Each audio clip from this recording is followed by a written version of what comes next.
Hi, welcome to the Recovery Daily podcast. I'm your host, Rachel Abassi. I'm a grateful recovering alcoholic and stroke survivor. And, I just have been overloaded over the past few days with meetings about having a relationship with God and, um, and I guess feeding my higher power. I think a lot of times it's like, what am I getting from my higher power? What am I getting from God? Especially when I've been going through all this move and everything and I've been thinking over the past few days, like, what am I giving? What am I feeding my relationship? How am I making that grow? It started out a few days ago. I was thinking about white knuckling life. That's what I've called it a lot of times. And trying to control the things in my life that obviously I'm not controlling. But back when I was drinking, and even after I stopped drinking, when I was in the chaos of work, it's like I felt like I was driving and wherever I decided to turn, that's the direction that my life went, you know? Um, whether that is in the actions that I take, the words that I say, whatever I'm doing is is guiding the direction of my life. I mean, I truly thought that. And to an extent, because I'm in the process of coming to believe, and I feel like I'm going to be in the process of coming to believe my entire life.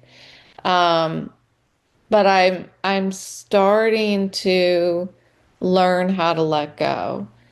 And I feel like learning how to let go was easier for me than developing, grasping something new, which would be this relationship with my higher power, including my concept of God. I know I'm very particular about saying it that way, and maybe over time I won't be, but that's the perfect example of why it's been easier for me to use the God box and learn how to practice letting go than it has been to be all in on my concept of God.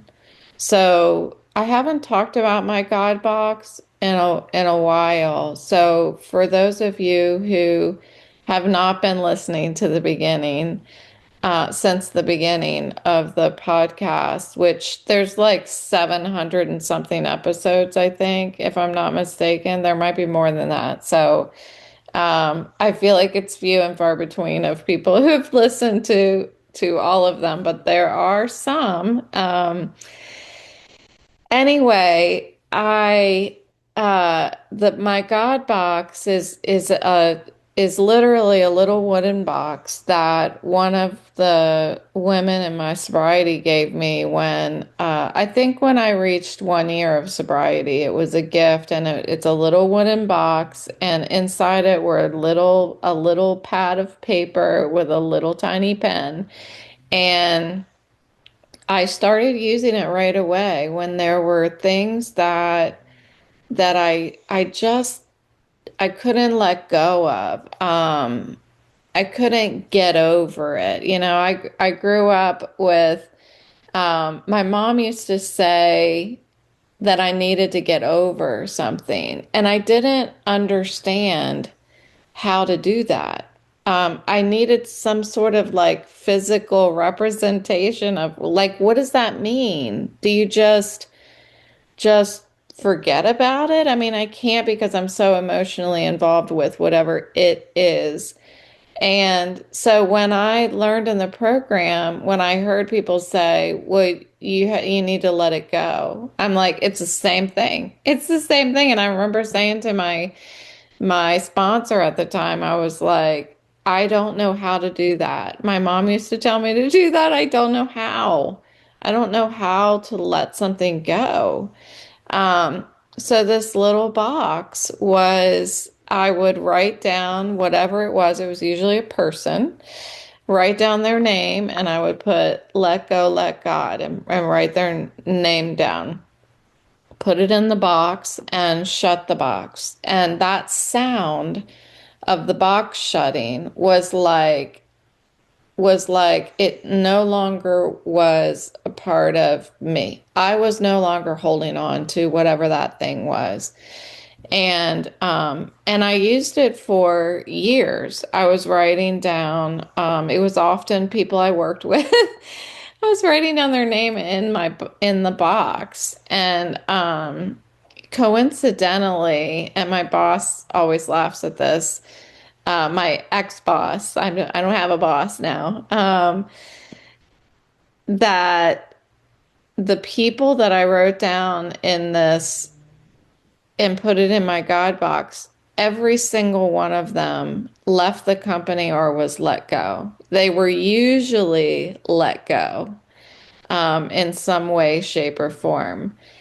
And I was always like kind of in awe that that was happening. But it was what it represented to me. What was happening is that I was accepting that I couldn't control the outcome of what happens in this other person's life.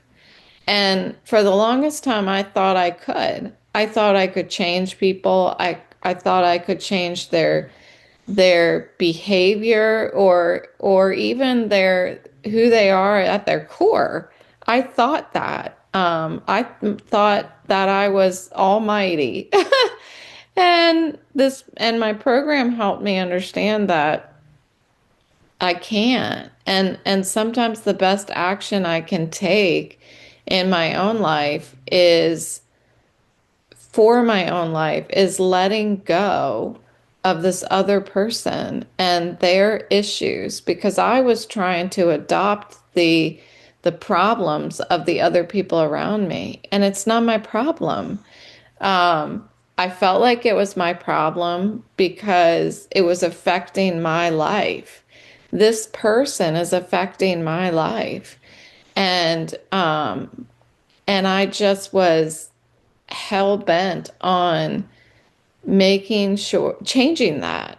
And I truly thought that I could do it. It's honestly amazing how long I was white knuckling and trying to hold on to things um, that I really had no control over. Um, and so over the past couple days, I'm thinking of what came first, the ability to let go or the ability to grab a hold of my program, of AA, of the people in AA, my fellowship, the principles of AA, hope, right? Hope. Well, grabbing a hold of that was easier. It's easier for me to let go of the stuff that's not serving me if I'm holding on to something that is.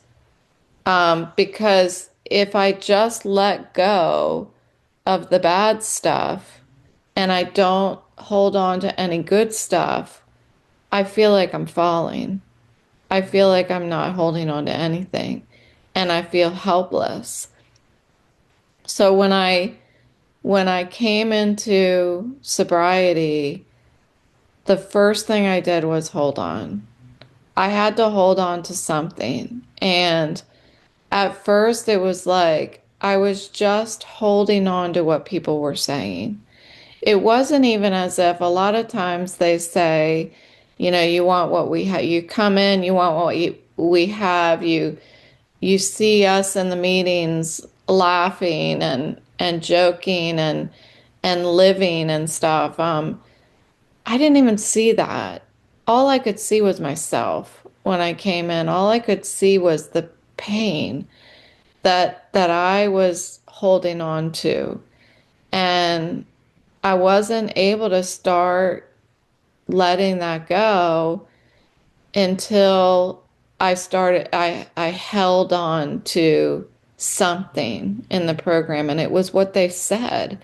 It was them articulating my thoughts in the program. And as soon as I started hearing somebody saying the exact things that I was thinking, that I had been thinking for so many years, about my self-pity, about what I thought alcohol was doing in my life, about the emotional pain and the emptiness and the inability to connect and all of these things. I heard people saying that. That's what I started to hold on to. And that's the beginning of me coming to believe. That's what it was. It was, um, I didn't realize it at the time, but I was coming to believe in a higher power. Um, and over time, that higher power developed my concept, my understanding of my higher power became clearer, that it was everything outside of myself. Because for all of these years, I was holding on to only what's inside me. I was looking for the solutions inside of me, and they just weren't there. No matter how much I learned, I loved school. No matter how much I educated myself, no matter how much I tried to become this intellectual, that's not where the answer was never going to be inside of me. And even if I try to cultivate it inside of me, it wasn't. And still today, the answers, the solutions for me, it's not like I have been so educated by my AA program that now I have all the answers inside of me, and I come here to the podcast and I try to share all the answers that I have, magically come up with. That's not why I'm here.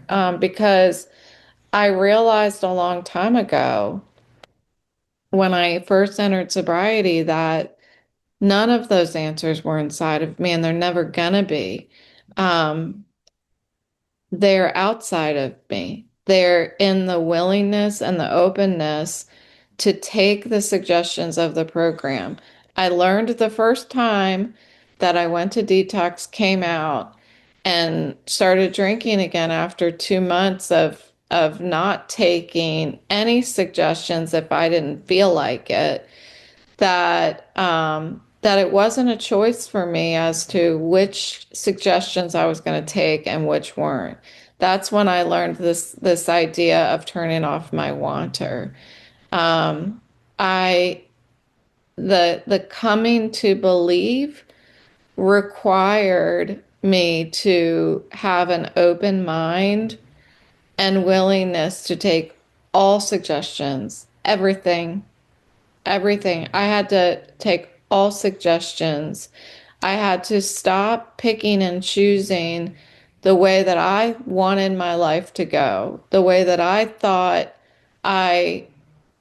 I thought that I could drive my life. I had to stop that. I had to let go and and let God. And again, I didn't know that's what was happening in the beginning. I was just coming to believe in something greater than myself. I was coming to believe that the solutions were outside of me and that I needed to be open and willing to hearing them and seeing them. Excuse me.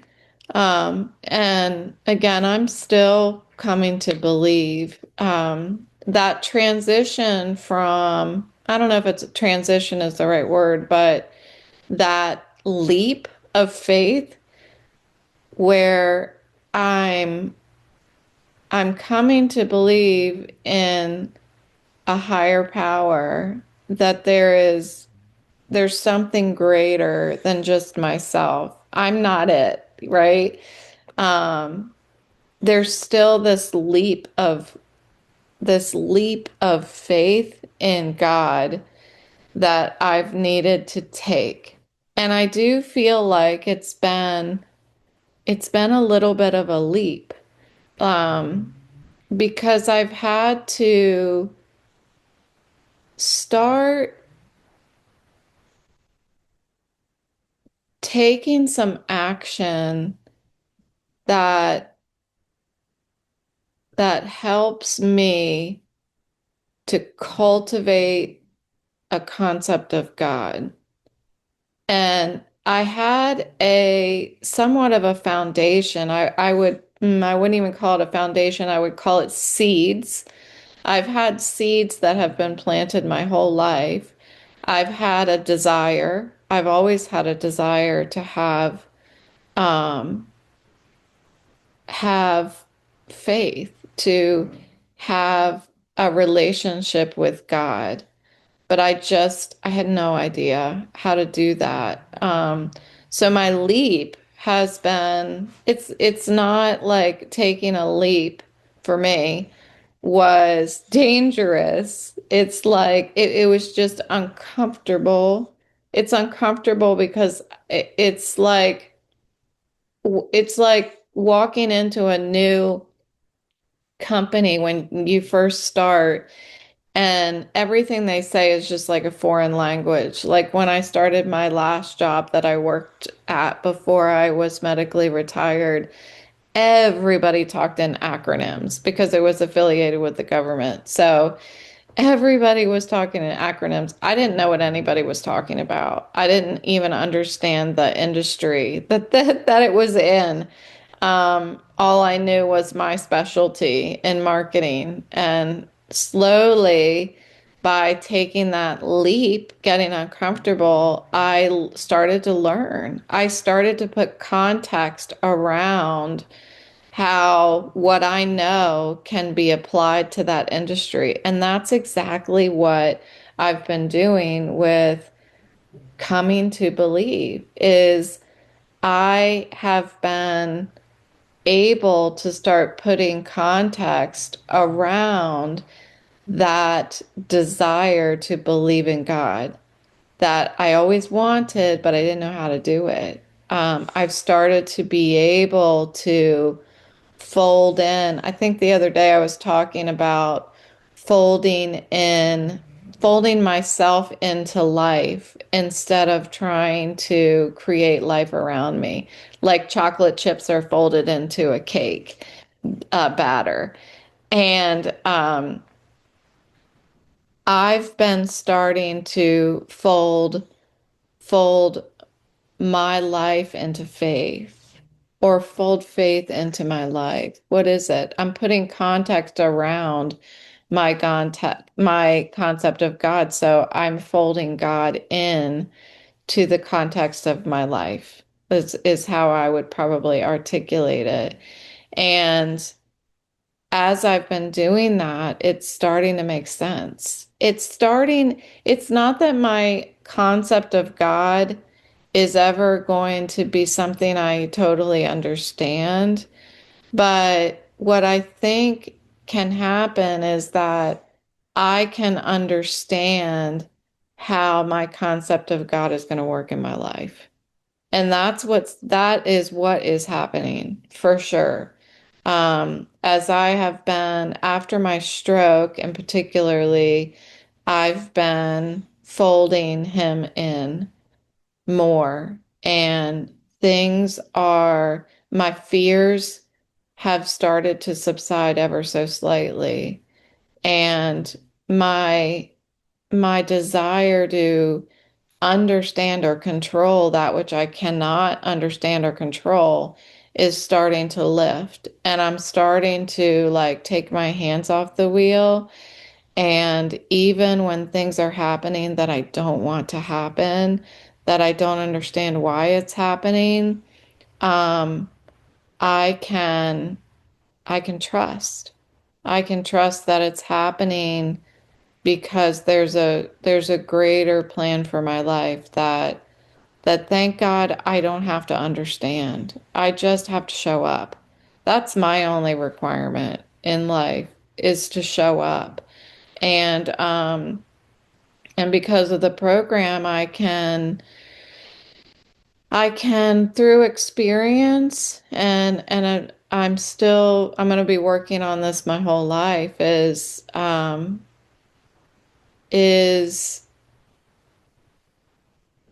the serenity prayer is is work the serenity prayer in my life, has learned the wisdom to know the difference between what I can control and what I can't. And so this was a good reminder today. I have been, I keep telling you, I have been recording a little less, and it's because I'm so overwhelmed with the move. It's taking a lot of physical energy for me to get everything packed, and it's gotten to the point now where I just can't even be awake in the afternoon because it's just taking so much out of me. So I am showing up on a Sunday. It's been for the past few weeks, I've been not recording on Friday through Sunday, and that will most definitely change when I get to the new house. Or even when I get to our Airbnb that I'll be staying in for about a week. We'll see. We'll see what happens. I appreciate your understanding. I know that you do. And I thank you for listening, and I will talk to you tomorrow.